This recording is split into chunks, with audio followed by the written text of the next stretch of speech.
नमस्कार दोस्तों, स्वागत है आपका हमारे इस चैनल धूप धुनुची आरती में।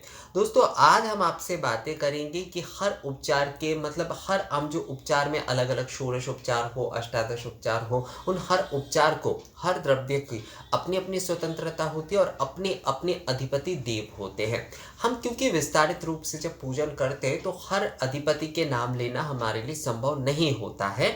तो इसीलिए जो है अधिपतियों के अधिपति श्री हरि विष्णु को साक्षी मानकर ही जो है हम हर द्रव्य को निवेदन करते हैं। जैसे कि हम कहते हैं कि एतदधिपतये देवाय श्री विष्णवे नमः, तो अधिपतियों के अधिपति होते हैं। पर हर द्रव्य अपने आप में स्वतंत्र होते हैं, हर उपचार अपने आप में स्वतंत्र होते हैं और उन द्रव्यों के अलग अलग अधिपति होते हैं। तो आगम में उसके विषय में क्या कहा गया है, इसे ही लेकर जो है आज हम आप लोगों से आलोचना करेंगे। अधिपतियों के अधिपति हमेशा श्रीहरि विष्णु ही होते हैं, इसलिए जो है उन्हें एतत् अधिपते देवाय श्री विष्णवे नमः, धूप हम निवेदन कर रहे हैं तो हम कहते हैं कि एतत् अधिपते देवाय श्री विष्णवे नमः, एतत् संप्रदानाय अमुक देवतेभ्यो नमः। तो अधिपति श्रीहरि विष्णु को ही जो है हम अधिपतियों के अधिपति होने के कारण साक्षी रखते हैं। पर हर द्रव्य जो है वो अपने आप में क्योंकि स्वतंत्र होता है, तो उनके अधिपति देव भी अलग होते हैं दोस्तों। तो आगम में जो है कहा गया है, अन्यस्य देवता लक्ष्मीर वैष्णवी तु प्रजापति, अन्य की देवता जो है, अन्य की देवता माता लक्ष्मी है। वानस्पत्यय तथा पुष्पे वैष्णव गंध ईरित, अर्थात जो वनस्पति गंध होते हैं अब वो वैष्णव गंध होते हैं। वनस्पति गंध मतलब धूप के बोल लीजिए, अपराल, गुगुली, अष्टांग धूप, मतलब धूप के जो भी सारे गंध होते हैं, जो कि चंदन के गंध होते हैं, वो सारे के सारे जो है ना, वो सारे के सारे वो वैष्णव गंध कहे जाते हैं। इनके अधिपति असल में जो है वो वनस्पति होते हैं, पर ये गंध जो होते हैं वो वैष्णव गंध कहा जाता है। ये निर्मल गंध होता है, एकदम प्योर और शुद्ध होता है, तो इसलिए इसे वैष्णव गंध का अर्थ होता है जो निर्मल होता है, जो शुद्ध होता है, उसे ही वैष्णव गंध कहा जाता है। तो जो भी वानस्पत्य तथा पुष्प, वनस्पति पुष्प, जो भी धूप, चंदन आदि, पुष्प आदि, जो कुछ भी वनस्पति के है उसे जो है वैष्णव गंध कहा जाता है। गंधर्वस्य तथा धूपे घृत सूर्याग्नि देवतम, गंधर्व का धूप से और सूर्य एवं अग्नि देवता का घृत से उपचार कहा गया है। गंधर्व का धूप से, धूप के अधिपति जो है वो वनस्पतियों को भी वनस्पति भी कहा जाता है और गंधर्वों को भी कहा जाता है। इसके पीछे का कारण ये होता है, बहुत सारे लोगों को इस विषय में कंफ्यूजन होता है, पर धूप पात्र पूजन अगर आप देखेंगे तो उसमें गंधर्वों के बारे में कहा गया है, क्योंकि गंधर्व जो है वो शिल्प कला आदि से जुड़े होते, तो धूप पात्र के बिना जो है धूप निवेदन नहीं हो सकता दोस्तों। ये जो है ना, मतलब बहुत, इसे क्या कहते हैं कि अंगांगी रूप से एक दूसरे के साथ जुड़े हुए, कि धूप पात्र ही अगर नहीं होंगे तो धूप निवेदन जो है उसके विधि जो है वो सही नहीं होता है। तो इसलिए जो है हम शास्त्र में भी इसलिए कहा गया है कि जथा तथा धारगतम, जो आधार है उसमें रखकर ही जो है हमेशा धूप जो है वो प्रदान करना चाहिए देवताओं को। तो यहाँ पर इसलिए गंधर्व का धूप से तथा सूर्य के, गंधर्व जो है जो भी निर्माण आदि के साथ जो कुछ भी जुड़ा हुआ है, कला, शिल्प कला, कला के साथ जो कुछ भी जुड़ा हुआ है, तो गंधर्वों का धूप जो है वो गंधर्वों का धूप से और तथा, मतलब धूप के जो है, धूप जो है क्योंकि वैष्णव गंध है तो वो वनस्पति के भी अधिपति हो रहे और गंधर्वों के भी अधिपति हो रहे। मैं अगर कभी जो है आगे आप लोगों को वो धूप पात्र के पूजन के बारे में दिखाऊंगा, तब आपको बताऊंगा ये कि वहां पर गंधर्वों की पूजन किए जाते हैं। धूप पात्र की जब पूजन किए जाते हैं, जलाने से पहले जो धूप पात्र पूजन होता है, मतलब धूप प्रज्वलन के पहले धूप पात्र पूजन होता है, यहाँ पर धूप के बहुत विशेष उपचार से पूजन किए जाते हैं। केवल धूप द्रव्य आदि के ही पूजन किए जाते हैं, आदि से ही जो है अर्चन पूजन किए जाते हैं। वहां पर जो है पहले धूप पात्र का पूजन होता है, उसके बाद प्रज्वलन करके उसमें अधिपति आदि के साथ जो है वो निवेदन किए जाते हैं। तो गंधर्व क्या धूप से और सूर्य एवं अग्नि देवता का घृत से उपचार कहा गया है।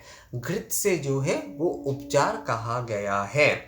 और ये विषय जो है यहाँ पर दीपक के बारे में भी देखिए कहा गया है कि घृत घृत दीप घृत दीपे घृत दीपे हत श्री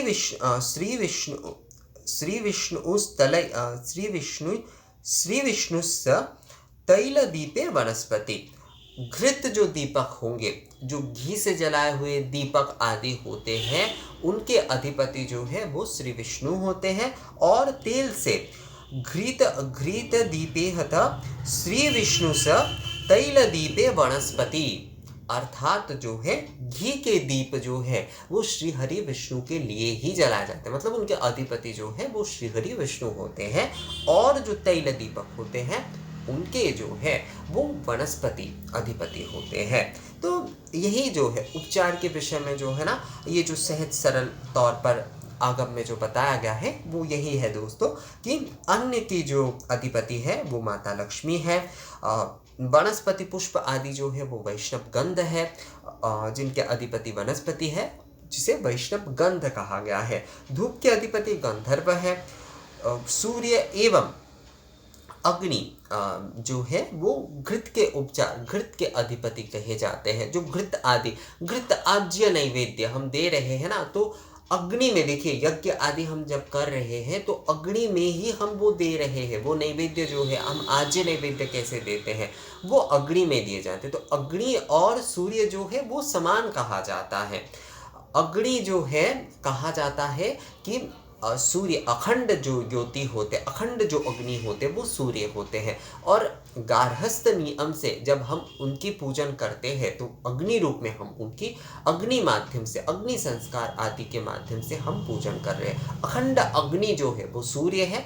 तो गार्हस्थ नियम से जब हम कोई संस्कार आदि पूजन आदि कर रहे हैं तो हम अग्नि माध्यम से कर रहे हैं, तो इसलिए उसमें घृत आवश्यक होता है। घृत के बिना जो है अग्नि में आहुति पूजन आदि ये नहीं हो सकता। तो इसलिए जो है अग्नि और सूर्य जो है वो, अग्नि और सूर्य देखिए दोनों एक ही समान कहा गया है, इसलिए कहा गया है कि घृत के जो अधिपति है वो अग्नि और सूर्य दोनों ही है।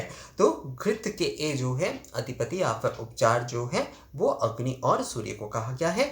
और घृत के दीपक जो है वो श्री विष्णु को अधिपति कहा गया है। घी के दीपक का उपचार जो है वो श्री विष्णु को जाता है। और जो वनस्पति तेल के दीपक होते हैं वो वनस्पति देवता को जो है वो दिए जाते हैं। असल में देखिए वनस्पति जो है, वनस्पति देवता कहिए या फिर श्री विष्णु कहिए, वो एक ही है, पर भावनात्मक रूप से जो है हम उपचार आदि इन सारी चीज़ों में जब दे रहे हैं, क्योंकि हर किसी के, हर एक रूप के जो है ना अपने अपने भूमिका होते हैं। जैसे कि माँ अन्नपूर्णा भी है, माँ शाकंभरी भी है, तो हर तरह से जो है एक अलग अलग हर रूप की अपनी अपनी भूमिका होती है, अपनी अपनी स्वतंत्रता होती है। तो उस हिसाब से ही जो है ना वर्णन होता है दोस्तों। तो ये वीडियो मुझे लगता है आप लोगों को देखने के बाद ये समझ में आ गया है कि हर उपचार के अलग जो अधिपति कौन होते हैं। और अधिपतियों के अधिपति, मैं फिर से आपको कह रहा हूँ, आप जो है एतद अधिपति देवाय श्री विष्णुवे ही कहिएगा, क्योंकि इससे कई समय जो है हर अधिपति का ज्ञात होना संभव नहीं होता है और कई समय जो है ना उसमें मिस्टेक्स आदि हो सकते हैं। तो इसलिए अधिपतियों के अधिपति एतद अधिपति देवाय श्री विष्णुवे कहना ही सबसे ज़्यादा सही होता है, और ये विधि में भी है, तो यही कहना जो है वो सबसे ज़्यादा सही होता है दोस्तों। तो ये वीडियो आप लोगों को कैसा लगा मुझे कमेंट्स करके ज़रूर बताइएगा। अगर ये वीडियो अच्छा लगा है तो इसे लाइक और शेयर ज़रूर कर दीजिएगा। मिलते हैं आपसे अगली वीडियो में, तब तक के लिए नमस्कार।